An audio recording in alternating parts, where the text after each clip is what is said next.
안녕하세요. 여러분의 아는 회계사입니다. 지난 주말에 세무사 1차 시험이 있었죠. 그래가지고 1차 시험에 대한 이제 해설 강의를 올리고 싶었는데 저희 메가 회계사에서는 아직 세무사 론칭을 하지 않았다 보니까 이제 공식적으로 학원에서 찍을 수는 없어가지고 제가 개인적으로 찍어서 영상을 올리려고 하는데 하필 조금 어둡지 않나요?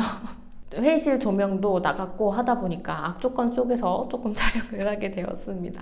그래갖고 조금 늦은 감도 있었는데 그럼 개인적으로 업로드해서 올려보도록 할게요. 이번 세무사 이제 시험 보고 나서 뭐 올라오는 얘기들을 들어보니까 굉장히 어려웠다라는 평이 많았죠. 저도 그러고 나서 이제 문제 받아서 보니까 무슨 2차 시험 수준의 길이가 법인세는 거의 그런 식으로 출제가 되었고 말문제도 이상한 핀트에서 나온 게 조금 많아서 상대적으로 조금 어려운 해에 속하지 않나 싶습니다. 그래서 기출을 풀 때 항상 제가 누누이 말씀드리는 게 기출문제를 외워서 푸는 것처럼 푼다고 하면 안 된다고 했었어요. 그래서 문제를 풀 때에는 항상 이게 변형될 수 있다고 생각을 하고 이 포인트에서도 나올 수 있으니까 대충 가져가지 말고 기출에서도 나오지 않는 이론까지 챙기면서 이론을 명확히 해서 이론을 정리할 것을 항상 강조드렸었습니다. 그러면 긴 말 하지 않고 지금부터 시작해 볼게요. 자, 그럼 41번부터 풀어보도록 하겠습니다. 일단은 제가 강의를 할 때에 회계사 기출문제로 나오는 세법에 대해서만 강의를 하고 있기 때문에 그래서 지금 문제 중에서 국세징수법, 그 다음에 조세범 처벌법에 대해서는 그냥 건너뛰는 것으로 할게요. 그리고 말문제에 대해서는 시간을 조금 빨리 가기 위해서 답만 체크하고 왜 틀렸는지에 대해서 파악하고 넘어가도록 하겠습니다. 볼까요? 41번 국세기본법 문제인데요. 국세기본 법령상 납세 의무가 성립하는 때에 특별한 절차 없이 그 세액이 확정되는 국세는 어떤 것인가? 라고 해서 이거는 아예 그냥 요점북에 있는 그런 그 내용에 해당하는데 이건 답은 4번에 해당하죠. 중간연합하는 법인세 이거는 세법에 따라서 정부가 조사 결정하는 경우에는 제외하도록 하고 있습니다. 그래서 한정한다라고 하고 있어서 이거는 간단하게 4번이 될 거고요. 43번. 요건 국세기본법이랑 소득세법 콜라보 해놓은 문제처럼 해놨죠. 국세기본법 및 소득세법상의 납세 의무의 승계와 연대납세 의무에 관한 설명으로 옳지 않은 것은 했습니다. 이건 답이 1번인데요. 법인이 분할되거나 분할합병된 후에 분할되는 법인이 존속하는 경우 분할법인, 분할신설법인 및 분할합병의 상대방 법인의 분할 등기일 요게 틀린 거예요. 이후에 라고 했기 때문에 이후에 분할법인에 부과되거나 납세 의무가 성립한 국세 및 강세징수비에 대해서 연대 납세할 의무가 없죠. 이후에 해당하는 거기 때문에 이후에 대해서는 연대 납세 의무가 없습니다. 그래서 답은 1번이 될 거고 그 다음에 44번 국세기본법 문제고요.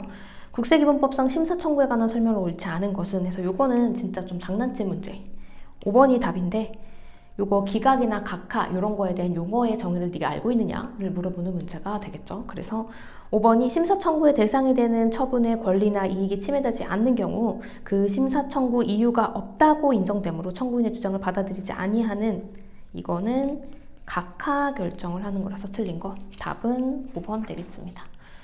그 다음은 쭉 넘어가서 49번 국세기본법령상 국세환급금과 국세환급가산금에 관한 설명으로 옳지 않은 것은 1번 보면 1번이 답인데요. 국세환급금을 충당할 경우에는 체납된 국세 및 강제징수비에 우선 충당해야 되므로 납세자가 납부 고지에 따라서 납부하는 국세에 충당하는 것을 신청한 경우에도가 아니라 신청한 경우에는 체납된 국세 및 강제징수비에 우선 충당하지 않죠. 여기에 충당해달라고 신청했는데 왜 요거에 충당합니까? 그래서 지금 답은 1번이 될 거고 이렇게 해서 이제 국기법 끝났는데 국기법은 그냥 평이했다고 볼 수 있습니다. 그래서 뭐 특별히 어려운 거 없었고요. 국기법 잘 챙겨간 분이라고 했다면 충분히 맞출 수 있는 문제들이지 않았을까 싶습니다. 그 다음에 이제 법소부가 좀 골때였는데 자 소득세법부터 일단 가보겠습니다. 51번 소득세 법령상 이자소득에 포함되지 않는 것은 이건 뭐 그렇게 어려운 문제는 아니었는데 답은 4번이 돼서 이 국채를 공개시장에서 통합 발행하는 경우에 그 매각가액과 액면가액의 차익, 이거는 이제 채권의 매매 차익의 성격이기 때문에 과세 제외되는 항목에 해당하는 거라서 지금 답이 4번이 될 거고요. 1번 보면 국가가 발행한 채권으로서 물가 연동채에 대한 거, 거기에 원금 증가분 이자 소득으로 과세가 될 거고, 그 다음에 국외에서 받는 예금의 이자, 요거는 이제 원천 징수가 안 됐을 뿐이고 이자는 맞죠. 그 다음에 3번에 환매 조건부 맞고, 5번에 국가가 발행한 채권이 원금과 이자가 분리되는 경우에 그 원금에 해당하는 채권의 할인액에 대해서는 이자 소득으로 과세가 되겠죠. 그래서 답은 4번이었습니다. 그 다음에 52번. 비세무서장이 그 관할 지역에 납세지를 두고 있는 주식회사 A의 법인 소득 금액을 경정하면서 주주인 거주자 갑을 귀속자로 하는 배당 소득을 처분한다고 할 때 그 설명으로 옳지 않은 것은, 이건 사실은 이제 기출문제에 있던 문장이 그대로 나왔다고 볼 수 있는 그런 거에 해당하는데, 답은 5번이었어요. 이게 뭐냐면 주식회사 A에게 소득금의 변동 통지서를 통지한 경우 그 통지했다는 사실을 갑에게 알릴 때에는 그 알리는 내용에 소득금의 변동의 내용을 포함하진 않아도 되죠. 그냥 알려주기만 하면 되고 내용은 포함하지 않아도 됩니다. 그렇기 때문에 답은 5번이 될 거고요. 52번 같은 문제는 요거는 한번 나온 적이 있는 문제이기 때문에 기출문제를 풀어보신 분이라고 한다면 이거 내용은 안 알려줘도 되는데 라는 거 쉽게 찾을 수 있을 거예요. 그 다음에 53번 문제 볼게요. 소득세 법령상 원천징수 시기에 관한 설명으로 옳지 않은 것은 했고요. 요거는 답이 2번인데 이 원천징수 시기에 대한 거라서 소득세법에서 요거 물어본다고 한다면 다 외워줘야 되는 거여서 조금 그렇죠. 출자공동사업자의 배당소득으로서 과세기간 종료일까지 지급하지 아니한 소득은 과세기간 종료일에 지급한 것으로 보아 소득세를 원천징수한다 라고 했는데, 종료일에 지급한 것으로 보는 게 아니라 이 12월 말에서부터 3개월 기다려주죠.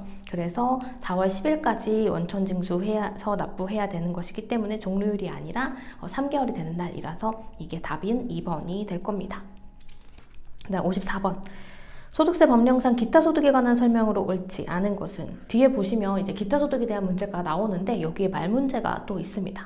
근데 이것도 기출문제에 있었던 그런 비슷한 문구이기 때문에 이것도 어렵지 않았을 거예요. 답은 3번이 되는데, 특정 소득이 기타 소득으로 법령에 열거된 것 중에서 어떤 소득에 해당하는지 여부는 기타 소득 금액에 영향을 미치죠. 아니한다가 아니라 미치죠. 그래서 지급 이 필요경비가 의제되는 소득에 해당하는지 아니면은 실제 필요경비가 빼줄 수 있는 그런 소득에 해당하는지 기타 소득에 해당하는지에 따라서 기타 소득 금액이 바뀌는 것이기 때문에 이건 영향을 미치는 게 맞습니다. 그래서 답은 3번이 되겠죠. 이제 55번 요거는 양도소득과 관련된 문제입니다. 양도차익을 구하는 거여가지고 양도소득 제끼신 분이라고 한다면 좀 그런데 요것도 그 양도소득세랑 관련된 게 지금 뒤에 보면 말문제도 하나 나왔어요. 그래서 양도소득과 관련된 게 2문제가 나왔다고 보시면 될 거고, 55번 풀어보도록 하겠습니다. 거주자 갑이 양도한 자산에 대해서 양도 차익을 구하는 거고요. 지금 주택이랑 토지가 있는데 요게 주택이 미등기입니다. 그렇기 때문에 그거 체크해야 되고, 하나씩 주택부터 풀어볼게요.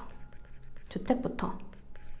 일단 양도가액의 실지거래가액을 확인을 할 수가 있기 때문에 이 실지거래가액으로 해서 양도가를 넣고, 그 다음에 취득가는 지금 보니까 실지거래가가 없기 때문에 매매사례가가 있죠. 그래서 매매사례가를 써주면 돼서 2억 8,700만 원. 그리고 이 매매사례가를 썼기 때문에 이 필요경비에 대해서는 요거 기준시가를 활용해서 필요경비 계산공제를 활용을 해야겠죠. 그때 여기가 이제 미등기로 해놓은 게 키가 되는 건데, 미등기이기 때문에 이거 취득 당시의 기준 시가에다가 여기다가 0.3%를 곱해줘야 됩니다. 그러면 이게 54만 원이 나오게 되고요. 그래서 이렇게 계산을 하면 이거는 우리 양도차익을 구하는 거라서 여기까지만 하면 되죠. 이건 2억 1,246만 원이 됩니다. 두 번째는 이제 토지 구해볼까요? 두 번째 토지다. 토지 같은 경우에는 뭐 자료가 뭔가 많이 없죠. 지금 양도 당시에 실지거래가액도 없고요. 매매사례가가 있기 때문에 이거 쓸 거고, 그 다음에 토지 같은 경우에는 미등기는 아닙니다. 그 다음에 지금 보니까 취득 당시에 실질거래가, 매매사례가 없고 기준시가는 둘 다 있기 때문에 이거 환산취득가액으로 해서 계산을 해줘야겠죠? 그럼 환산취득가 계산을 하면 매매사례가로 해가지고 양도 당시의 기준시가 요거에다가 취득 당시의 기준시가로 이렇게 해서 이제 환산취득가 구하면 이게 2,500만 원이고, 이것도 필요비용 계산공제를 해서 계산을 해야 되는데 이거는 미등기는 아니기 때문에 그대로 3%를 해주면 될 거고, 그럼 3%를 해서 계산을 하면 취득시 기준시가에다가 해주는 거죠. 그래서 3천만 원에 3%를 해주면 이게 90만 원이어서 요거는 계산을 하면 2,410만 원입니다. 그래서 이거 두 개 지금 하는 거니까 주택은 2억 1,246만 원이 될 거고, 그 다음에 토지는 2,410만 원이 되어서 답은 5번이 되겠네요. 그래서 사실 이 양도소득세가 나오면 양도소득세는 제끼시는 분들도 많기 때문에 조금 그렇죠. 근데 이제 내용을 명확히 알고 있다라고 한다면 그렇게 어려운 문제는 아니었어요. 왜냐면 양도 차익을 구하는 문제였기 때문에 그렇게 어려운 문제는 아니었다. 56번 갈게요. 다음은 거주자 갑이 2023년 귀속 기타 소득을 신고하고자 하는 자료인데, 갑이 기타 소득의 필요 경비로 공제 가능한 최대 금액은 있습니다. 이건 지금 물어보는 게 필요 경비로 공제 가능한 최대 금액이라서 필요 경비에 대해서 계산을 해줘야 되는 거겠죠. 그래서 그러면 필요경비로 의제되는 항목이 있다라고 한다면 그거 의제되는 거랑 그다음 실제 필요경비랑 둘 중에 큰 금액으로 해야겠다. 첫 번째 거, 계약의 위약으로 인해서 받는 위약금 중에서 주택 입주 지체 상금, 이거 제가 그 앞글자 썼을 때 공주라고 해가지고 80% 의제되는 거니까 80%이기 때문에 실제 필요경비 400만 원이랑 그 다음에 600만 원에 80%, 600만 원에 80%인 이거 68, 48, 480만 원이죠. 둘 중에 큰 거 480만 원이기 때문에 이걸로 가져가야 될 거고, 그래서 색깔 바꿔서 체크해 놓을게요. 이거 480만 원.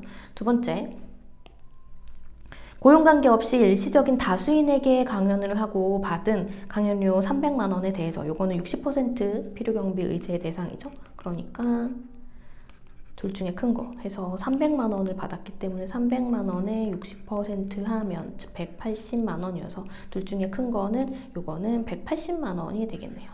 그 다음에 사진에 속하는 창작품에 대한 원작자로서 창작품에 대해서 받는 대가라고 해서 이건 문예창작소득 정도로 생각하시면 돼서 이것도 60% 필요경비가 의제되는 거이기 때문에 둘 중에 큰 걸로 생각해보면 1,000만 원에 60%여서 600만 원이니까 이번에는 이거는 실제 필요경비인 700만 원이 더 크게 되죠. 700만 원. 그 다음에 요거 조심해야 되는데 회화, 국내 원작자가 생존하고 있는 이 회화의 양도로 받은 가액이기 때문에 서화나 골동품 같은 경우에는 원작자가 사망했을 때 그래야 과세가 됩니다. 그래서 이건 아예 과세가 되지 않는 항목이어서 필요경비로 공제 가능한 최대 금액을 산출할 때 넣을 필요가 없는 거가 되겠죠. 그래서 480만 원, 180만 원, 700만 원 이렇게 더하면 답은 2번이 됩니다. 57번. 거주자 갑의 2023년 과세기간의 소득 자료가 다음과 같다고 할 때 종합소득 산출세액은 어떻게 되는지, 요거는 이제 금융소득이기 때문에 우리 왁구 박스 채우면서 한번 보도록 하겠습니다. 57번이죠. 보시면 지금 1번은 은행 예금이자요. 우리 B 플러스 C를 확인을 해야 되고 이렇게 하고, 그 다음에 여기가 이자고, 그 다음에 배당에 대해서는 동그라미 배당, 동그라미 아닌 배당 이렇게 체크를 해야 될 거고, 그리고 은행 예금이자는 지금 이자고, 그 다음에 은행 예금이자 별말 없으니까 요거 그냥 3천만 원 여기 넣으면 되겠죠. 근데 비실명 이자에 대해서는 요거는 이제 무조건 분리과세 되는 최고 세율 45%로 분리과세 되는 항목이기 때문에 요건 빼고, 우리는 지금 종합소득 산출세액을 구하는 거니까. 그 다음에 비영업 대금의 이익, 요거는 온라인 투자 연계 금융업자를 통해서 지급받은 소득이 아니기 때문에 이거 14%일 텐데 아니니까 요게 25%죠. 25%가 과세가 되는 요거에 대해서는 일단 여기인데 여기에 25 이렇게 체크해 놓자 라고 했었습니다. 그다음에 외국법인으로부터 받은 배당에 대해서는 무조건 종합과세 되는 B에 해당이 될 거고, 그거 외국법인 배당은 그 다음에 외국법인이니까 그로서 안 되는 거니까 동그라미 배당 아니고, 그래서 여기에 넣을 거예요. 그 다음에 이렇게 허무하게 이제 금융소득이 끝났고요. 그러면 금융소득 끝났으니까 여기 계산을 해보면 여기가 4,200만 원, 여기가 없고 그대로 심지어 동그라미 배당이 없어요. 그렇기 때문에 여기가 없고 여기가 5라서 이 금융소득이 4,700만 원이 되는 거죠. 그 다음에 사업소득 금액이 4천만 원이 있어요. 그래서 이 4,700만 원에다가 사업소득 금액인 4천만 원을 더해주고요. 그리고 여기서 이걸 놓치면 안 됩니다. 저 처음에 이거 빼고 풀어가지고 왜 답이 없지? 당황했었는데 종합소득공제 900만 원이 있죠. 이거를 놓치지 않아야 된다. 그래서 이거 900만 원을 빼면 이거에 대한 이제 과표가 이렇게 하면 7,800만 원이 과표가 되고요. 여기에다가 이제 우리 산출세 금융소득이 있을 때니까 일반 산출세액과 비교 산출세액을 비교를 해봐야 되죠. 그래서 일반 산출세액 2천만 원에 14% 한 거랑 그 다음에 지금 7,800만 원에서 2천만 원 뺀 거에 누진세율 한 거, 요걸 하나 해주고 그 다음에 두 번째는 요거 우리가 표시를 해놨기 때문에 원천징수 되는 세율일 때 요거랑 그러니까 1,200만 원에 대해서는 25%가 과세가 되고 그 다음에 4,700만 원 중에서 1,200만 원 25%였고 나머지 14% 그리고 우리가 지금 7,800만 원 중에서 요거 빼주면 되죠. 지금 금융소득이랑 금융소득 금액이 같기 때문에 원래는 4,700만 원 분에 대해서 금융소득으로 과세가 되는 거, 원천징수 세율로 과세되는 걸로 해야 되는데 지금 같으니까 그냥 4,700만 원 빼주면 되죠. 그래서 이렇게 해줘서 요거에 대해서 누진세율을 과세된 거 둘 중에 하나로 하면 되는 거고 요걸로 이제 계산을 해보면 지금 여기가 25%가 있기 때문인지 여기가 더 커서 요게 1,129만 원이 나오게 돼서 답은 2번이 체크될 겁니다. 그 다음에 58번 볼까요? 소득세 법령상 양도소득, 그래서 57번 같은 경우에는 요거는 사실은 뭐 그 박스 채우는 거 어렵지 않은 거였고 왕부에 넣어서 금융소득이 있을 때 산출세 문제 푸는 건데 그렇게 어려운 문제는 아니었어요. 그쵸? 그 다음에 58번. 소득세 법령상 양도소득 과세표준 예정신고 및 결정 경정에 관한 설명으로 옳지 않은 것은 했는데 일단 양도소득세 아까 계산 문제 나왔는데 지금 말문제까지 다 온 상황인 거고요. 여기서는 답은 3번이 됩니다. 뭐냐면 해당 과세기간에 누진세율이 적용 대상의 자산에 대한 예정신고를 2회 이상 하는 경우에는 이미 신고한 양도소득 금액과 합산하여 신고해야 된다라고 해서 반드시 그렇게 해야 되는 것처럼 했는데 이거 2회 이상 하는 경우에는 선택할 수 있죠. 그래서 답은 3번이 되고요. 말문제였으니까 이렇게 보고 59번 넘어가도록 하겠습니다. 아까 전에 이 금융소득 금액 구할 때 이제 B 플러스 C 해서 할 때 이거 구할 때 뭔가 허무하게 동그라미 배당이 아무것도 없는 게 나왔었는데 지금 이제 59번에서 제대로 배당소득 금액을 구하는 문제가 나왔어요. 그렇기 때문에 이제 앞에서 문제 풀 때는 조금 허무하게 나오지 않은 건가 라는 생각이 들기는 합니다. 볼게요. 다음은 거주자 갑의 23년도 귀속소득 관련 내역인데 종합과세 할 때의 갑의 배당소득 금액은 했습니다. 모두 종합과세 여부 판정 대상 소득이고 원천징수 적법하게 이루어졌고 제시된 금액은 원천징수 전의 금액이며 주어진 자료 외의 사항 고려하지 않는데요. 그러면 이제 박스 채워봐야겠죠? 지금 배당 수령 내역이기 때문에 사실 B 플러스 C에서 여기 이자에 대한 거 이건 없죠? 이자는 없지만 그래도 그 다음에 동그라미 배당 아닌 거 동그라미 배당 아닌 거 체크하고 이자는 없지만 하나씩 보겠습니다. 주권 비상장 법인으로부터 받은 금전 배당이기 때문에 지금 이자는 아니고 금전이니까 여기 동그라미 배당에 들어가야 되겠죠. 그 다음에 법인세법에 따라 처분된 배당소득 얘도 뭐 여기가 맞을 거고 자기 주식 소각이익의 자본금 전입으로서 취득한 주식의 액면가액이라고 해서 소각일로부터 2년 이내 자본금 전입한 거 이거 의제 배당은 맞지만 하지만 동그라미 배당이 아니죠. 그래서 800만 원은 이쪽에 가게 될 거고요.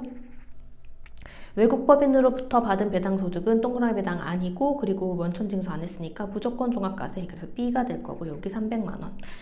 그리고 감자로 인한 의제 배당 이거는 당연하게 동그라미 배당이 되는 항목이라고 했었죠. 의제 배당 맞고 출자 공동사업자의 배당소득에 대해서는 요건 따로 이렇게 써주다고 했었죠. B 플러스 C에서 제외하고 판단을 하는 거라서 여기에다 200만 원 써주고 자본금의 주식의 포괄적 교환 차익을 재원으로 하는 자본잉여금의 자본금 전입으로 취득한 거, 포괄적 교환 차익으로 인한 이 배당 소득에 대해서는 요거는 이제 과세 대상이 되는 게 아니죠. 그러니까 요거 제외를 하면 이렇게만 해주면 되겠네요. 생각보다 심플하게 나왔고, 이거 동그라미 배당 다 합치면 2,500만 원, 여기가 1,100만 원이라서 지금 금융소득은 이거 더하면 3,600만 원이죠.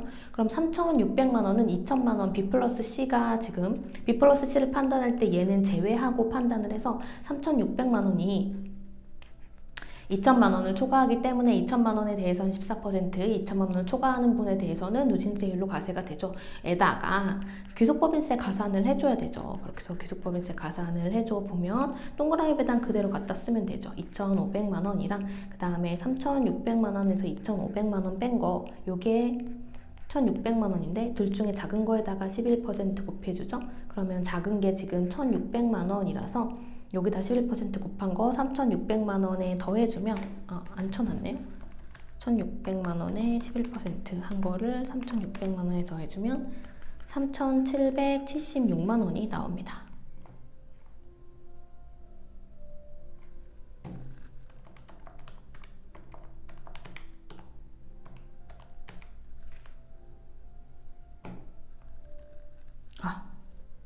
거기에다가 갑자기 답이 없어서 깜짝 놀랐는데, 거기에다가 이제 지금 구하는 게 배당소득 금액을 구하는 것이기 때문에 출자공동사업자의 배당 요거 있었죠. 요거까지 더해서 판단을 해줘야 되죠.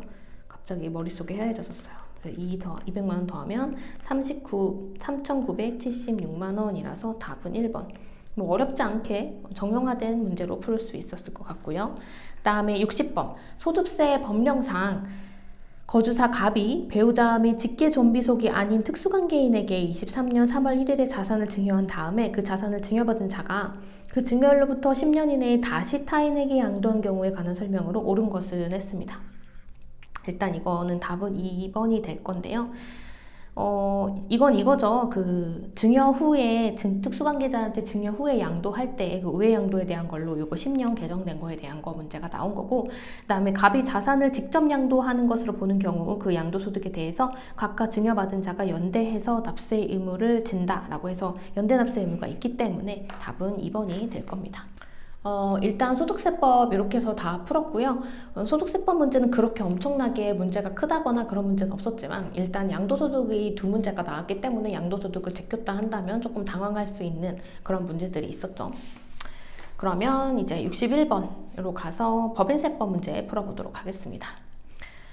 61번 법인세 법령상 외국 자회사 수입배당금 금액의 입금불산임에 관한 설명으로 옳은 것은 했어요. 이거 올해 개정된 사항이고 굉장히 중요한 사항인데 세무사 시험에는 이미 나왔죠.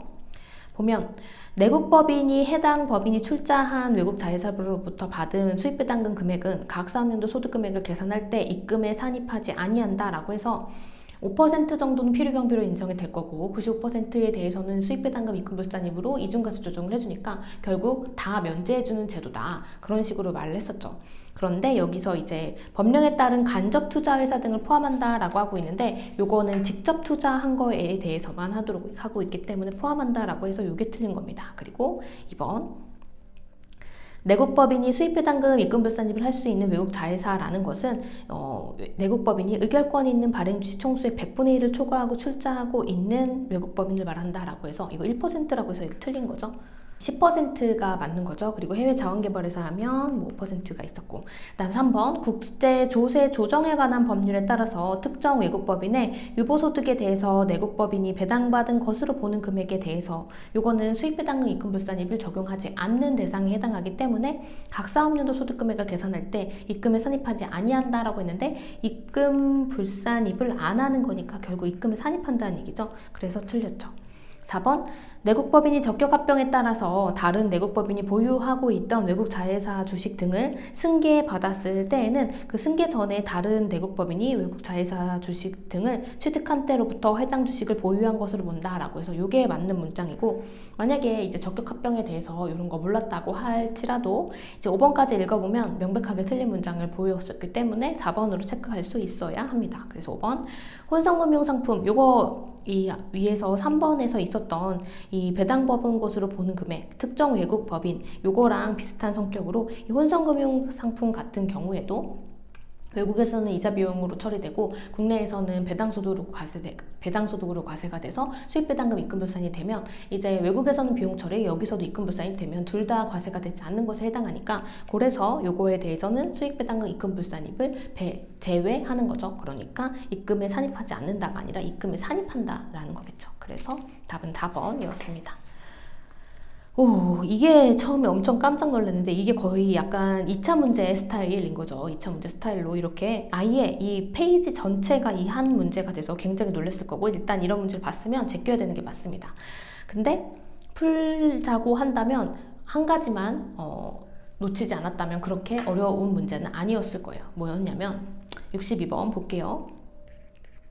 이거는 이제 세무조정 내역을 주어지고 소득금액의 오류 내용을 해가지고 그 오류를 좀 수정해봐라 라고 하는 처음 보는 유형에 해당이 됐을 거예요. 일단 엄청난 양에 놀랬겠죠. 법인세 법령상 제조업을 영위하는 영리내국법인 주식회사 A는 23년 3월 23일에 법인 설립 등기를 하고 사업을 시작했다. 그래서 이 해에 최초로 1기입니다. 이거를 일단 체크하셨어야 되고요. 게다가 3월이에요. 그리고 사업년도 법인세 과세표준 세액을 신고를 위해서 소득금액 조정학계표를 작성을 했는데 신고 전에 세무조정 사항에서 일부 오류가 발견돼서 수정하고자 한다. 다음 자료를 반영해서 필요한 수정을 한 후에 올바른 1기의 사업년도에 또 여기까지 하래요. 산출세액까지 구하래요. 산출세액은 얼마인가 라고 했고요.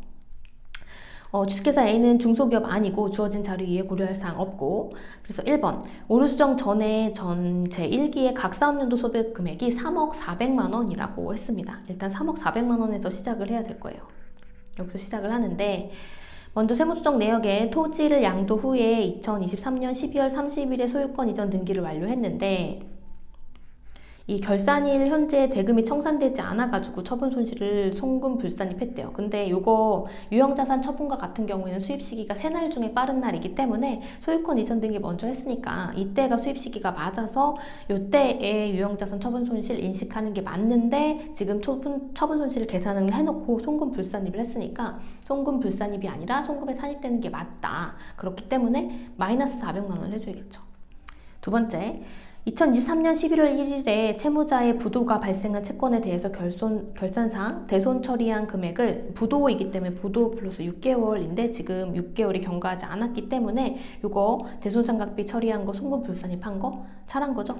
여기는 조정할 게 없고 그 다음에 이자 비용으로 계산한 정기요금 납부 지연 연체 가산금 30만 원이랑 국민건강보험법에 따른 연체금 70만 원을 송금 불산입함이라고 했는데 요거 지연 이거랑 그 다음에 벌과가 이렇게 해가지고 구분하자라고 했던 거 그거죠. 그래서 지금 지연으로 되어 있는 거는 이거는 사계약상의 그런 것이기 때문에 송금으로 인정이 되고 벌금 과금, 과태료 이런 거에 대해서 송금 불산입 되는 건데 그 중에서도 이 국민건강보험법에 따른 연체금 요거에 대해서는 요거는 연으로 시작하지만 송금 불산입 항목이다 라고 해서 지금 송금 불산입 했기 때문에 70만 원은 받지만 이 30만 원에 대해서 송금으로 인정되는 거였는데 송금 불산입 했으니까 다시 빼줘야겠죠? 그래서 0.3 다음에 장기할부 매출에 대해서 장기할부 매출 채권의 현재가치 평가를 결산상에 누락했기 때문에 현재가치 할인 차금 상당액 200만 원을 입금에 불산입했대요.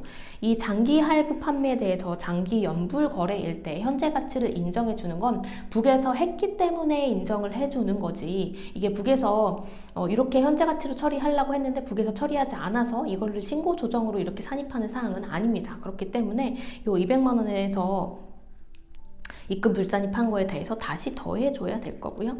그리고 마지막 임대수익, 창고의 임대료의 지급기간을 기준으로 해서 이거 장기가 맞죠. 3년 장기인데 기간 경과분을 결산상의 수익을 계산을 했으나 이거 잘한 거죠. 그랬는데 결산일 현재에 받지 못한 금액을 입금 불산입했대요. 입금 불산입 할 필요는 없었어요. 그렇기 때문에 이거 입금 불산입 한 150만 원에 대해서 그대로 다시 더해줘야겠죠. 그래서 이렇게 해서 150만 원 더하면 이게 3억 320만 원이 됩니다.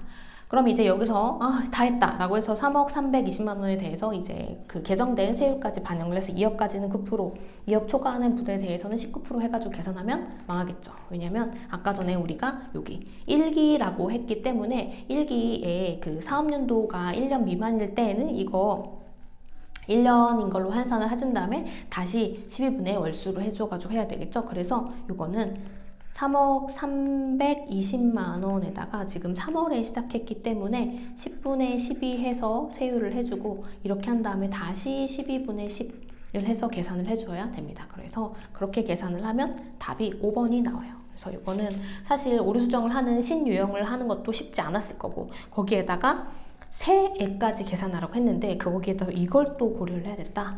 굉장히 쉽지 않은 문제였죠. 63번 보겠습니다. 이거 법인세법 계산 문제고요. 인정이자 문제인데 제조업을 영위하는 영리대국법인 주식회사 A의 23기에 대한 자료가 다음과 같을 때 법인세 법령상 부당해 계산과 관련된 제23기 사업연도의 입금 산입 세무조정 금액은 이라고 했습니다. 일단 볼게요.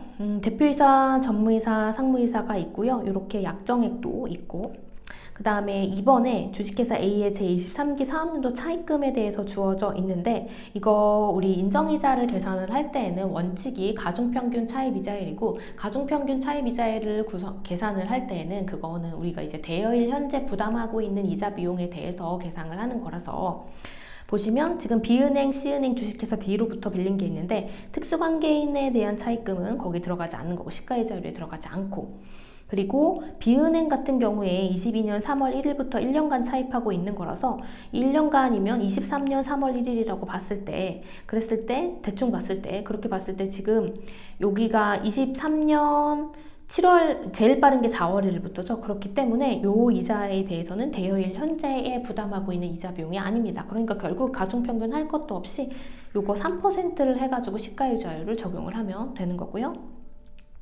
3번 기획재정부령이 정하는 당좌대출이자의 4.6%, 그 다음에 4번 금전을 무상 또는 시가보다 낮은 이자율로 대부한 경우에는 이 적용하는 경우에 가중평균 차입이자율이 적용이 불가능한 경우로서 이런 사유는 없는 거래요. 그러니까 3%를 써라 라고 하고 있는 거고 그 다음에 당좌대출 이자율을 선택하지 않았기 때문에 3%로 우리는 계산을 하면 되는 겁니다.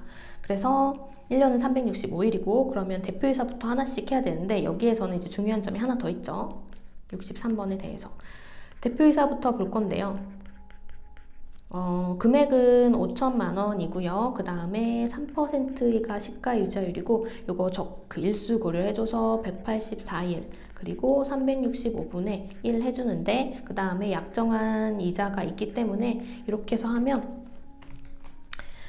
여기에 계산해 볼까요? 5천만 원에 0.03 이게 365 때문에 숫자가 더러울 거라고 생각이 되고 해주면 0.25이고요. 여기서 멈추면 안 돼요. 0.25, 616 해주고 여기서 멈추면 안 되는 게 이게 현저한 이익의 요건을 충족하는지에 대해서도 추가로 판단을 해야죠. 그래서 5천만 원 0.03 곱하기 184 나누기 365에 0.05를 했을 때 현저한 이익의 요건이 0.037이기 때문에 이거 넘으니까 맞고 그 다음에 전무 볼까요? 4천만 원에 3% 해주고 요게 245일이고요. 그 다음에 365분의 1 해주면 지금 약정한 게 80만 원이죠. 그래서 계산을 하면 요거는 245일 365 0.8 해주면 왠지 숫자가 5, 4, 7로 작고요. 요거는 현저한 이익의 요건 빠져보면 이게 0.040227이 나오기 때문에 이게 더 작죠. 그래갖고 전무이사에 대해서는 요거는 이제 현저한 이익의 요건을 충족을 못해서 요거에 대해서는 인정이자 계산을 해줄 필요가 없게 되는 겁니다. 그 다음에 상무이사는 이건 현저한 이익 요건을 따질 필요도 없는 게 약정한 이자율이 없죠. 그러니까 이렇게 해서 일수는 275일이고요. 365분의 1 이렇게 해주면 여기에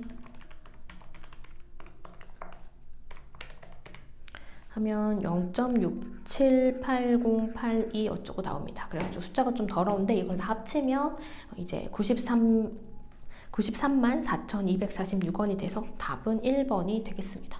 여기서 이제 중요한 건 이 현저한 이익의 요건까지 너가 판단을 했는지 이게 중요한 여부가 되는 거죠.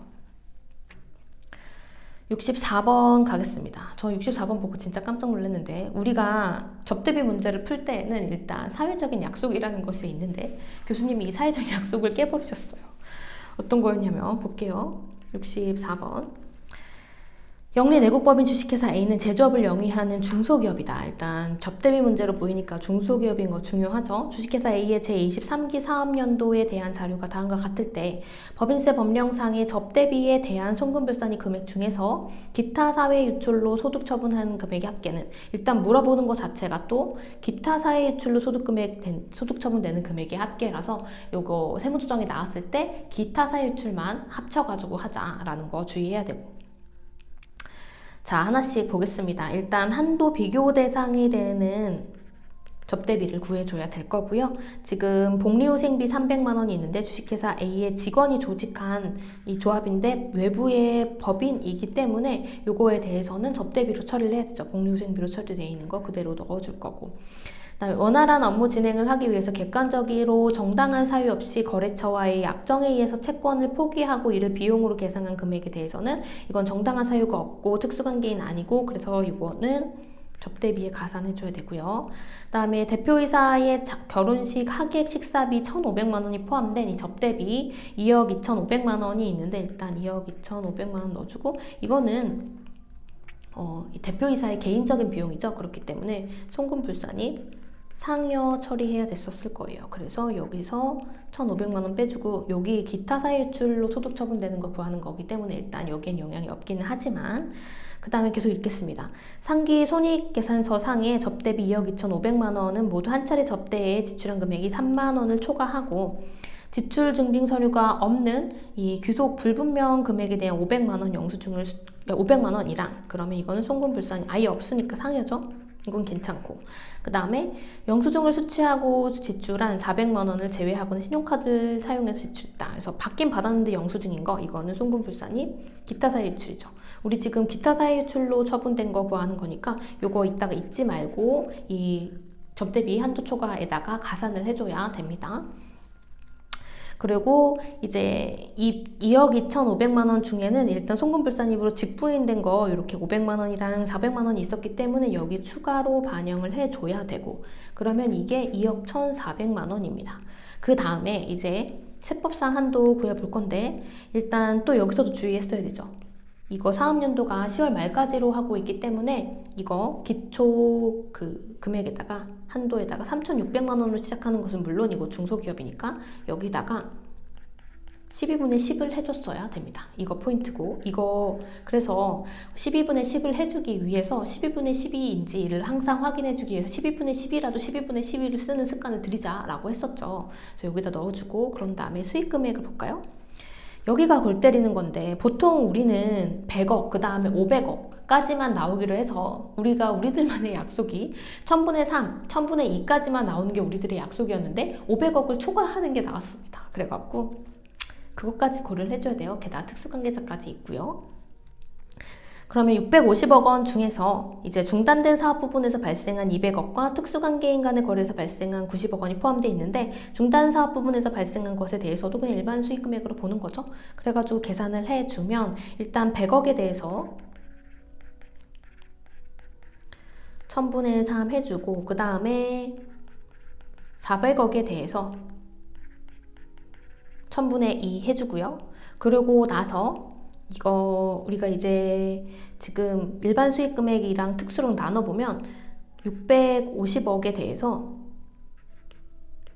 단위가 크니까 헷갈리죠? 650억 원에 대해서 여기에 특수관계인과의 거래에서 발생한 금액이 9억 원이고 그러면 560억 원이죠. 560억 원 중에서 또 500억이랑 60억을 나눠야겠죠. 그래서 500억이랑 그다음에 500억도 여기 100억이랑 400억을 나눠야 되는 거고 그 다음에 560억 원이었죠. 그래서 60억 원, 560억 원 이렇게가 요게 일반이었고 이게 특수입니다. 그리고 이렇게 나눠야 되는 거 지금 여기까지 써준 거고, 그런 다음에 500억 넘어가는 부분에 대해서 지금 60억 원은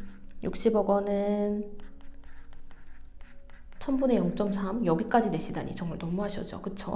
그리고 특수관계인 간의 요거는 90억 원이 있었으니까 90억 원에다가 0.3 한 다음에 잊지 않고 여기에다가 또 10%까지 해줘야 되죠.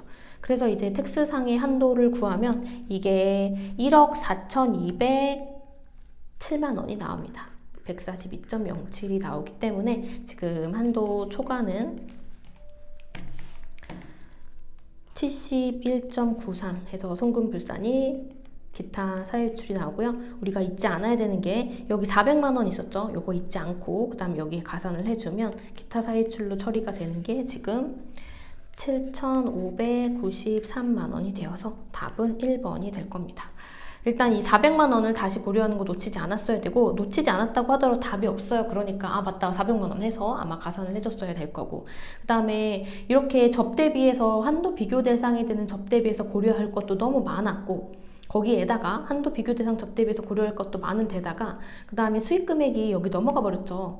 여기 넘어가 버렸어요. 그래서 지금 500억을 넘었기 때문에 지금 요거에 적용률까지 들어간 그런 문제였습니다. 이렇게까지 사회적 약속을 어기시다니 조금 그렇죠. 문제도 굉장히 큰 사이즈였고 고려할 것도 많았고요. 한도 비교 대상 접대비에서. 그래서 접대비 문제이긴 한데 좀 어렵지 않았나 싶습니다.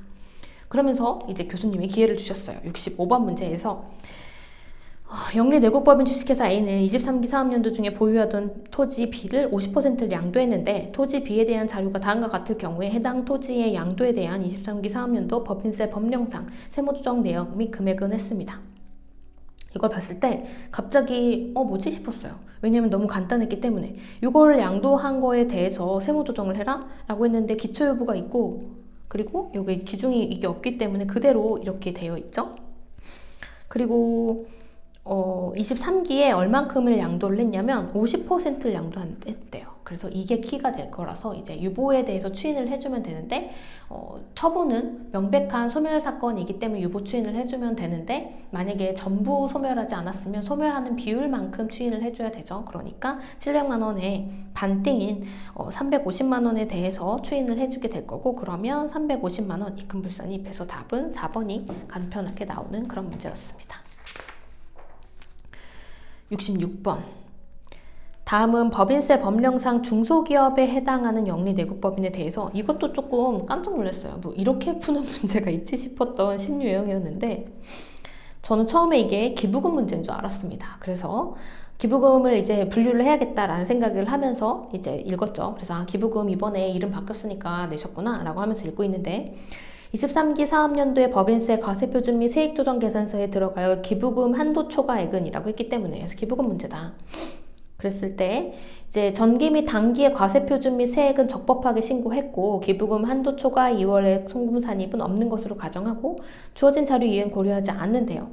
각사소를 이제 주어졌기 때문에 차가감 소득 금액을 구해야겠다 싶어가지고 보면 이게 결국 차가감 소득 금액이 여기가 마이너스가 됩니다. 왜냐면 마이너스 2,700만 원이 나오거든요.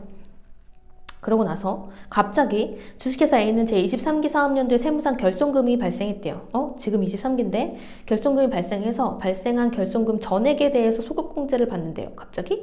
그래서 이를 위해서 법인세 법령상 중소기업의 결손금 소급공제에 따른 환급 규정에 따라서 계산된 금액이 120만 원을 적법하게 환급 신청을 했대요. 이거 기부금 문제 아닌가 봐요. 그쵸? 그래서 환급 신청을 했다라고 하고 있고, 그 다음에 22기 자료가 소급공제, 결손금 소급공제였기 때문에 22기 전기 자료죠? 22기 전기 자료가 주어져 있습니다. 그래서 보면 지금 과표가 2억 원이고요. 그 다음에 여기에 대한 산출세액이 3,500만 원 있는데 토지 등 양도소득에 대한 법인세액이 1,500만 원이 포함되어 있기 때문에 우리 2천만 원으로 보고 풀어야겠죠. 그래서 과표가 2억 원 있고요. 그 다음에 여기다가 세율 이렇게 해가지고 산출세액이 나왔는데 그게 지금 2천만 원이라는 거예요. 그 다음에 23기에 이제 소급공제를 해가지고 여기에 얼마의 금액이 빠졌겠죠? 이렇게 했을 때 이걸로 인해서 새로 산출된 산출세액이 지금 1,200만 원을 적법하게 환급을 신청을 했다고 나오고 있어요. 120만 원이 환급 신청을 했다고 나오고 있어요. 이게 세율이죠. 세액 금액이죠. 그러니까 얼마를 신청했는지 모르겠지만 우리가 지금 120만 원을 환급을 받았대요. 그렇다고 한즉슨 이건 너무 이제 금액이 쉬워가지고 괜찮은데 22기에는 22년도니까 이 법인세율이 개정되기 전에 금액으로 해가지고 계산을 하면 될 거고, 그랬을 때에 요게 지금 2억 원이죠. 여기 과표가 2억 원이니까 여기에 10% 해주면 1,200만 원이어서 이게 간편하게 1,200만 원 신청한 거구나 라는 걸 확인할 수 있습니다. 그랬을 때 지금 보면 결손금의 소급공정의 환급 규정에 따라서 전액에 대해서 소급공제를 받고자 했기 때문에 23년도에 지금 과표가 우리가 어디까지 하고 있었냐면 차가감 소득금액까지 했죠. 그래서 이제 23기를 제대로 써보면 지금 우리가 차가감까지 한 게 마이너스 2,700만 원이었고요. 여기서 이, 비, 소 이렇게 빼가지고 과표 나온 거 있죠? 차가감까지 했다. 차가감까지 했는데 그러고 나서 우리가 지금 구하는 게 이거였죠. 신유형이라서 좀 당황했는데 차가감까지 했고, 그런 다음에 여기다가 이제 기부금 한도 초과 고려해주고 나서 그럼 이제 각사소가 나오고, 여기서 이제 각사소가 나오게 되는데 요게 마이너스니까 여기다가 소급공제 신청을 했겠죠? 근데 그게 얼마나? 1,200만 원 신청했다며요. 전액 신청을 해서. 그래서 각사소가 결국 1,200만 원이라는 이야기고요. 마이너스고 결손금으로해서 1,200만 원이 나왔다는 얘기고, 그렇다는 것은 이거를 지금 구하는 거예요. 뭐 이런 문제가 다 있죠? 그래서 이거를 구하면 이게 이제 1,500만 원이 되는 거죠. 기부금 한도 초과가 1,500만 원이 나와야 여기가 1,200만 원이 나오니까, 그래서 답이 2번이 되는 이런 문제였습니다. 일단 너무 쉬운 유형이었고, 그런 다음에 이 기부금 한도 초과를 이월결손금 소급공제랑 엮어가지고 이렇게 해서 문제가 나올 수 있다라는 거 약간 신선한 그런 문제였어요. 풀면서도 이렇게 푸는 거네? 라고 했던 그런 문제였습니다. 이거를 시험장에서 만났을 때는 이렇게 하는 거네? 라고 하면서 풀기가 쉽지 않지 않았을까라는 생각이 조금 듭니다. 문제 자체는 어렵지 않은데 뭔가 이렇게 물어본 거를 본 적이 없었기 때문에 조금 어려웠을 것 같고요. 67번 볼게요. 법인세법상 성실신고 확인서 제출에 대한 설명을 옳지 않은 것은? 아니 이거 성실신고 확인에 대한 거를 법인세법에서 말문제로 내셨어요. 별로 중요한 주제가 아닌데. 보면 뭐가 답이냐면 답은 3번인데요. 소득세법에 따른 성실신고 확인 대상 사업자가 사업용 자산을 현물 출자해서 내국법인으로 전환한 경우에 그 내국법인은 이제 법인으로 전환한 후에 요거 3년 동안 성실신고 확인서를 제출해야 되는 겁니다. 그래서 옳지 않은 것을 찾는 거라서 답은 3번이었습니다. 68번. 법인세법에서 말문제가 나왔는데 또 이번엔 비영리법인을 내셨더라고요. 그래서 비영리법인 또 우리 전통적으로 잘 안 보는 주제인데 비영리법인을 내셔가지고, 게다가 옳은 것을 찾는 문제이기 때문에 조금 어렵죠. 1번 비영리 내국법인의 각 사업연도 소득에는 고유목적 사업에 직접 사용하는 자산의 처분으로 인한 모든 수입을 포함한다라고 했는데, 이제 3년 이상 공익목적 사업에 사용한 것에 대해서는 과세 제외하도록 하고 있기 때문에 아니고 모든 수입이라고 해서 아니고. 2번 비영리 내국법인의 고유목적 사업 준비금을 손비로 계상한 경우에는 그 계상한 고유목적 사업 준비금을 이후 연속하는 5개의 사업연도에서 그 다음에 산출세액에서 순차적으로 차감하는 것도 아니고 입금에 산입하는 거죠. 틀렸고. 3번 수익사업을 하는 비영리 내국법인은 이 유형자산의 토지의 양도로 인해서 발생하는 소득이 있는 경우에는 과세표준 신고를 하지 아니한다라고 했는데 하지 않을 수 있는 거죠. 소득세로 신고해서 소득세로 이제 납부하는 것을 선택을 해가지고, 그래서 법인세는 신고하지 않을 수 있는 거죠. 그래서 신고를 하지 아니한다라고 하고 있기 때문에 선택하는 거니까 틀린 표현이 될 거고. 4번 수익사업을 하는 비영리 내국법인은 장부의 기록, 보관, 불성실 가산세 적용을 받지 않는 점. 이거는 이제 비영리 내국법인 같은 경우에는 비영리다 보니까 그 내부에 이렇게 그 세무적인 능력이 뛰어난 분이 없을 수 있기 때문에 이 장부랑 기록과 보관이랑 관련된 가산세는 적용하지 않습니다. 그래서 4번이 옳은 게 될 거고요. 5번 비영리 법인이 수익사업을 하는 경우에 자산 부채 및 손익을 그 수익사업에 속하는 것과 수익사업이 아닌 그 밖의 사업에 속하는 것을 각각 다른 회계로 구분해서 기록해야 되죠. 반드시 해야 됩니다. 구분경리 반드시 해야 돼서 틀린 거. 그래서 69번으로 넘어가겠습니다. 비영리 법인에 대한 말문제가 나와가지고 말문제도 조금 그랬고요. 69번 법인세 법령상 지급이자 송금불사님에 관한 설명으로 옳지 않은 것은 했는데 요거는 답은 3번인데요. 요거는 뭐 어렵지 않습니다. 특정 차입금에 대한 지급이자 등은 건설 등이 준공된 날이 속하는 사업연도 종료일까지 이를 자본적 지출로 해서 그 원본에 가산한다라고 했는데 준공된 날까지로 하는 거죠. 왜 그 사업연도 종료일로 합니까? 그래서 답은 3번. 70번 이제 법인세법 마지막 문제인데요. 요거 왠지 좀 간편해 보이는 문제로 보입니다. 보기를 때는. 근데 이것도 좀 어처구니 없는 함정이 있는데 법인세 법령상 즉시상각의제랑 관련해서 내국법인이 각 사업연도에 해당 자산의 가치를 현실적으로 증가시키기 위해서 지출한 다음에 보기와 같은 수선비를 해당 사업연도의 손비로 계산한 경우에 자본적 지출에 포함하지 않는 경우, 그러니까 즉시상각의제를 적용하지 않는 특례에 대해서 한번 찾아봐라 라는 건데, 이제 보기는 간단하죠. 기억, 니은, 디귿 있는데 일단 개별 자산별로 수선비를 지출한 금액이 600만 원 이상인 경우가 아니라 600만 원 미만일 때에 할 수 있는 거죠. 600만 원 미만에 해당한다고 한다면 이거 지금 각각 독립적이기 때문에 600만 원 미만이니까 그거는 이제 소액으로 해서 그냥 비용으로 처리할 수 있을게 하는 건데 이상이라고 이렇게 틀렸고, 개별 자산별 수선비로 지출한 금액이 직전 사업연도 종료일 현재 재무상태표상의 자산가액에 요거 취득가액에서 감루 뺀 거,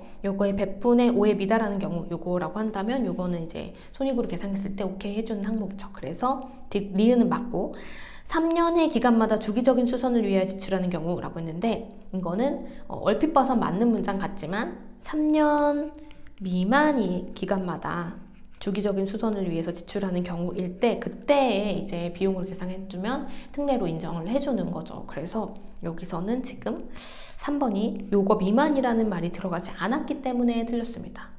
요거는 조금 쉬운 문제인데 그래도 요거 하나라도 좀 주셨으면 좋겠는데 요거마저 이렇게 미만을 해가지고 니은 디귿으로 고르신 분이 많았을 것 같아요. 그래서 답은 2번이 되겠습니다. 71번 이제 법인세 이렇게 해서 끝났고요. 아마 이번에도 10문제였겠죠. 그래서 확인을 해보면 법인세법이 61번부터 시작했기 때문에 10문제였고요. 이렇게 해서 끝났고 이제 부가가치세법 풀고, 부가가치세법이 중간에 이제 국제조세 조정에 관한 법률이 있어서 요거에 대해서는 제가 특별히 이제 강의를 하는 세목에 해당하지 않기 때문에 중간중간에 있는 거는 제외하고 리뷰하도록 하겠습니다. 부가세법, 부가가치세법상 부가가치세 과세 대상에 해당하는 것은 했습니다. 여기에 대해서는 이건 너무 쉬운 문제였어요. 5번. 사업자가 자기 고객 중에 추첨을 통해서 당첨된 자에게 자기 생산 취득 재화를 경품으로 제공하는 거, 이거 사업상 증여로 보는 거죠. 그래서 과세 대상에 해당하는 거다. 어렵지 않은 문제였고, 72번 부가가치세법 문제에서 세금계산서에 대한 설명으로 옳은 것은 했습니다. 요거는 읽어보면 사실 3번이 답인데요. 3번의 답을 찾기가 좀 어려웠다고 하더라도 다른 거에서 이제 봤을 때 다른 게 다 틀렸으니까 이게 답이겠구나 할 수 있겠고요. 이거는 자동차 운전학원을 사업을 하는 일반 과세자가 감가상각 자산을 공급하는 경우에 있어서는 그 공급받은 사업자가 사업자 등록증을 제시하고 세금계산 발급을 요구하면 세금계산서를 발급해야 되는 그 끊어져야 되는 거기에 사유에 해당하는 거라서 요거는 맞는 문장이 됩니다. 그래서 답은 3번이 될 거고요. 틀린 문장에 대해서 확인해보면 처음 공급한 재화가 환입된 거는 이 처음에 세금계산 작성일이 아니라 환입된 날로 해가지고 수정을 하는 거죠. 그리고 관할 세무서장 2번은 개인사업자가 전자세금계산서 의무 발급 개인사업자에 해당하는 경우에는 이 발급하는 기간이 시작되기 전까지가 아니라 특수한 기간이 있죠. 4번. 법인사업자가 전자세금 계산서를 발급했을 때는 이거 발급일의 다음 달 10일까지 전자세금 계산서 발급 명세를 요거 10일까지가 아니라 10일까지 후발급 특례가 있기 때문에 그 다음 날까지로 하고 있죠. 그래서 아니고. 5번 같은 경우에는 이거는 1년 이내가 아니라 6개월. 그래서 3번이 답이 될 겁니다.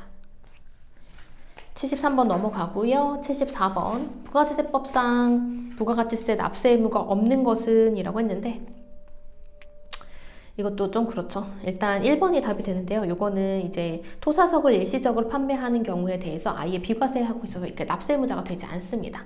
그래서 답은 1번이 되는 거고요. 이건 근데 우리는 원래 사회적 우리 수험생들끼리 약속이 이제 시행령까지만 된다라고 하고 있어야 되는 건데 이거는 다 통칙에 있는 내용이기는 합니다. 그래도 이거에 대해서는 우리가 완전히 생소한 문장은 다 아니기 때문에 답은 1번이 될 거고요. 75번 볼게요. 다음 자료는 제조업을 영위하는 일반가세사 주식회사 A가 23년 제2기의 확정신고 기간 중에 공급받은 재화의 거래 내역인데 주식회사 A의 23년 제2기 확정신고 시 부가가치세 매출세액에서 공제하는 매입세액을 찾는 겁니다. 공제하는 매입세액. 1번 국내 거래처로부터 10월 1일에 원자재를 구입을 했는데 그에 대한 세금 계산서를 지금 24년 1월 10일에 발급받았대요. 그렇지만 확정신고 기간 전에 받았기 때문에 공제는 가능하죠. 그래서 1번에 대해서 600만 원 공제 가능하고 2번 기념품 구입해서 거래처의 창사기념일에 증정하였다. 기념품 구입 시에 세금 계산서를 발급받았다. 라고 해서 요거는 거래처의 창사 기념일에 증정한 거에 대해서 요거니까 이거 접대 목적으로 구입한 거니까 이거는 공제가 되지 않겠죠. 3번 생산직 직원들의 작업복을 구입하고 세금 계산서를 발급받았다. 이거는 복리후생비에 해당하는 거니까 당연히 공제가 될 거고요. 그 다음 종업원 명절 선물에 대해서도 당연히 발급받은 거 공제되죠. 복리후생비로. 그래서 이거는 690만 원이어서 답은 4번이 될 겁니다. 요거 75번은 오랜만에 어렵지 않은 문제였어요. 그 다음에 76번은 넘어가고 77번 보겠습니다. 다음은 23년 10월 1일에 사업을 개시해서 과세사업과 면세사업을 겸용하는 겸용사업자에 대한 문제가 되겠고요. 겸용하는 주식회사 A의 23년 제2기의 확정신고기간의 거래 내역인데 확정신고 시에 납부해야 될 부가가치세액이라고 했어요. 일단 10월 1일에 신규로 사업을 개시했다는 거 요거 체크하고 보시면 부가가치세액을 구하는 거죠. 그러면 이제 공급가액에 대한 거랑 그다음 매입세액 공제해주고 나서 겸용사업자이기 때문에 안분까지 해주고 이렇게 생각해야 됩니다. 그래서 첫 번째로 이제 공급가액이 과세사업분에 대해서 있고 2억 원에 대해서 그 다음에 공통사용제한가 있죠. 이거 기계 C에 대해서 있는데 지금 우리 신규로 사업을 개시했기 때문에 이거 공통사용제와의 공급에 대해서 원래는 전기 과세 공급가액 비율로 해야 되는 건데 지금 전기가 없죠. 신규이기 때문에 이럴 때에는 이제 우리가 안분을 하지 않는 사유에 해당하는 거죠. 안분을 하지 않으면 이거 전체에 대해서 과세를 하는 겁니다. 그래서 1,200만 원. 10% 여기에도 10%를 해주면 이게 2,120만 원이 될 거고요. 그 다음에 매입세액 볼게요. 매입세액에서 첫 번째 과세사업의 매입세액, 접대비 관련 매입세액 50만 원 포함되어 있는 거 요거는 제외해줘야 되죠. 그래서 600만 원에 50만 원 해주면 550만 원. 면세사업과 관련된 거 공제받을 수 없고 공통사용제와에 대해서는 이거 일단 B 같은 경우에는 얘는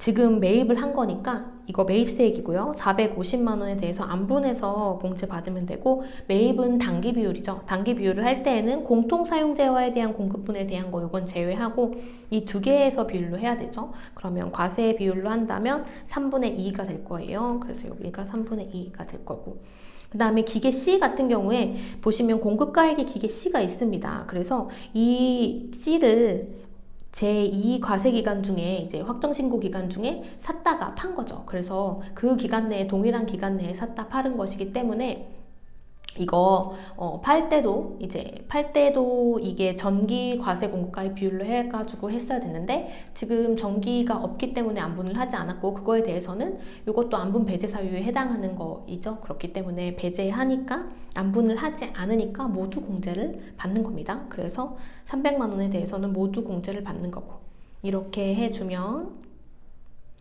450만 원에 대해서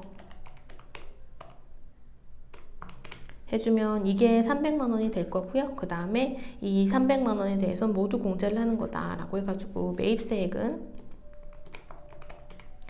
이게 1150만 원이 됩니다. 그래서 요거에서 요거 빼주면 이게 납부할 세액이 되겠죠. 다른 거 뭐 없으니까. 이렇게 해주면 답은 970만 원 1번이 될 겁니다. 일단 이거 안분을 배제하는 사유에 해당하는 것에 해당이 돼서 안분을 하지 않는 거 기계장치 C가 있었기 때문에 이거를 고려하는 게 조금 어려울 수도 있는 사항이었습니다. 그 다음에 78번 보겠습니다. 부가가치세법. 제조업을 영위하는 일반과세자 주식회사 A의 다음 자료를 이용해서 계산한 23년 제1기 예정신고기간의 부가가치세 과세표준은 했고요. 단 다음 자료의 금액에는 부가가치세가 포함되지 않았다. 그래서 하나씩 보고서는 이걸로 이제 과표를 구하는 문제가 되겠죠. 그래서 수입시기 보는 건데 23년 1월 10일에 제품 B를 1억 2천에 판매하고 그 대금은 1월 말부터 매월 말일에 1,000만 원씩 12번에 나누어서 받기로 했다라고 했기 때문에 이거 장기할부 판매인가 해서 보면 지금 1월 10일에 인도를 했죠. 그러고 나서 12회에 걸쳐서 나눠 받기로 했고 인도일의 다음 날부터 최종 잔금일까지가 지금 1년 이상이 안 되는 게 지금 1월 10일부터 1월 말부터 매월 말에 1,000만 원씩 12회로 나눠 받기로 하면 지금 12월 31일까지입니다. 그래서 이거는 장기할부 판매가 적용이 안 돼서 일반적인 그냥 인도 기준을 적용을 해서 1,200만 원이 모두 과표에 들어가게 될 거예요. 두 번째, 제품 C를 1억 원에 주문 제작하기로 하고 거래처의 계약을 그 대금을 계약 시에 40% 완성하면 40%라고 하고 있고 지금 현재의 확인한 완성도가 40%이기 때문에 잊지 말고 계약 시 10%까지 고려해야죠. 10%, 40% 이렇게 하면 50%여서 여기 5천만 원 되고요. 그 다음에 제품 D를 제작해서 1억 원에 판매하기로 하고 거래처와 계약을 맺었고 계약상의 대금은 계약 시 2천만 원 받고 잔금 8천만 원에 이제 2023년 9월 30일에 제품 D를 인도하면서 받기로 했다. 요건 이제 뉘앙스를 풍기는 건 이거 중간지급 조건부다 라는 거를 판단해 봐라 라는 건데 중간지급 조건부가 되려고 한다면 그러면 일단 돈 받고 나중에 인도를 하는 건데 그게 계약금까지 포함한다고 한다면 3회 이상 분할하고 그 다음에 기간은 6개월이죠. 기간은 괜찮은데 지금 이게 2회로 분할해서 지급받기 때문에 이거는 일반적인 인도에 해당해서 인도를 지금 요때 하기 때문에 우리가 예정신고기간 요때 3개월간의 부가세 과세표준을 구하는 거라서 그래서 얘는 제외해 줘야 될 겁니다. 그래서 여기 다 가산할 게 없어서 답은 1억 7천만 원 될 거예요. 그래서 이것도 뭐 전형적으로 약간 장기할부 판매나 그 다음에 중간지급 조건부의 판매의 요건에 대해서 충족하는 문제이기 때문에 그렇게 어렵지 않았을 텐데 이제 자세히 보지 않고 좀 마음이 급해가지고 이거 장기할부 맞네 이렇게 해가지고 하면 문제의 답이 여기 들어 있습니다. 그래서 좀 틀릴 수 있는 그럴 수도 있는 문제에 해당이 됐고요. 79번 이거는 이제 부가가치세법 말문제였는데 부가가치세법상 영세율이 적용되지 않는 것은 했습니다. 요거 영세율이 적용되지 않는 거에 대해서는 영세율 적용되는 거 우리 다 자주 다뤘던 것이기 때문에 특히 이 외국환은행에서 원화로 지급받는 조건에 대해서 정리도 다 했었죠. 그래서 3번이 답이 되는데 사업자가 국내에 국내 사업장이 없는 비거주자에게 직접 재화를 공급하고 대가를 외국환은행에서 원화로 받는 경우라고 해서 요거는 요건이 되게 까다롭게 적용이 되는 거였죠. 그래서 비거주자에게 직접 재화를 제공하는 것이 아니라요. 이 비거주자가 직접 이제 지정하는 자에게 제공을 하고 그 자가 과세사업에 사용을 했을 때 그때에만 영세율이 적용이 되는 거죠. 그래서 답은 3번이 될 겁니다. 자, 이제 마지막 80번 문제 볼게요. 80번은 이거 간이가세자에 대한 계산 문제가 나왔고요. 부가가치세 자료이다. 23년 과세기간에 부가가치세 차감 납부할 세액은 이라고 해서 일단 공급대가 7천만 원이고 그 다음에 이 중에서 신용카드 매출전표 발급 금액이 3천만 원이 있기 때문에 1.3% 이거 발급세액 공제 해줘라 라는 것이죠. 그래서 그거 놓치지 않아야 되고 일단 공급대가 7천만 원에 대해서 부가가치율 15%에다가 그 다음에 10%를 해주면 이거는 105만 원이 될 거고요. 두 번째, 면세 농산물 구입액에 대해서 이제 우리 이거 의제매입세액공제 간이가세잖아. 안 해주죠? 그래서 제외하고. 그 다음 식기 등 조리용품 구입액에 대해서 부가가치세 포함된 2,200만 원, 그리고 주방설비 요거 세금계산서 교부 받았기 때문에 이거는 매입세금 계산서 수령한 거에 대한 세액공제 해줄 수 있죠. 그래서 2,200만 원이랑 110만 원에 대해서 0.5% 해주면 되고요. 그러면 이게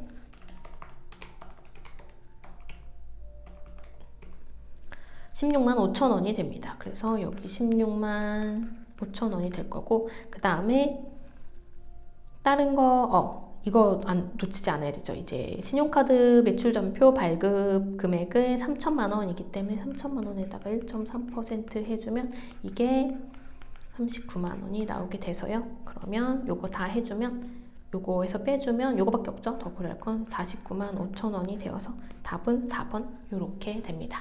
이렇게까지 해서 세법학개론 세무사 2023년도 기출문제 한번 풀어봤습니다. 조금 어려웠던 게 사실이고요. 어려웠고요. 그리고 법인세법에 있어서는 특히 계산 문제가 나올 때 이제 사이즈가 굉장히 크고 신유형이 너무 많았어가지고 일단 양에 질려서 하고 넘어갔을 수 있는 그런 문제가 많았고, 그리고 소득세법 같은 경우에는 그렇게 어려운 문제는 없었는데 이제 양도소득세가 2문제가 나왔다. 근데 양도소득세가 2문제 나왔던 해도 있으니까 그거는 그렇게 특이한 사항이 아닌데, 일단 문제 사이즈 자체가 큰 문제들이 많았고 신유형이 많았고 했기 때문에 쉽게 풀기가 쉽지 않았을 것으로 생각이 됩니다. 조금 난이도가 어려웠던 해에 해당이 됐고요. 그래서 앞에서 시작하면서 말씀드렸던 것처럼 기출문제를 외우듯이 하면서 기출문제에 있는 내용만 숙지한다라고 한다면 우리는 다음에 기출을 대비를 할 수가 없습니다. 기출은 항상 똑같이 나오지 않고요. 제가 늘 강조하는 게 기출문제는 이제 내가 공부를 했던 것을 한번 문제를 풀어볼 때 그래도 검증된 문제니까 풀어보는 느낌으로 풀어보는 거고요. 제가 기출만 풀어도 된다고 했을 때 기출에 나오는 내용만 숙지해야 된다는 거 절대로 아닙니다. 연습은 기출 정도로 하고 이론을 정리하는 게 더욱더 훨씬 더 중요한데, 그럴 때 이론은 대충 보면 안 되고 이 기출에 나오지 않은 내용이라고 하더라도 제가 항상 말하는 게 1부터 5까지 고려하고 있다라고 했을 때 기출에서 2랑 3만 출제된다고 하더라도 1, 4, 5를 다 봐야지 완벽하게 우리가 이론을 숙지하는 거라고 말씀드렸었죠. 그래서 그렇게 이론을 정리해야 된다는 것을 이번 그 세무사 기출 문제를 통해서 더욱더 명확하게 됐을 거라고 생각이 듭니다. 주말에 시험 보신 분들 너무 고생 많으셨고요. 좋은 결과 있기를 바라면서 저는 또 다른 강의에서 뵙겠습니다.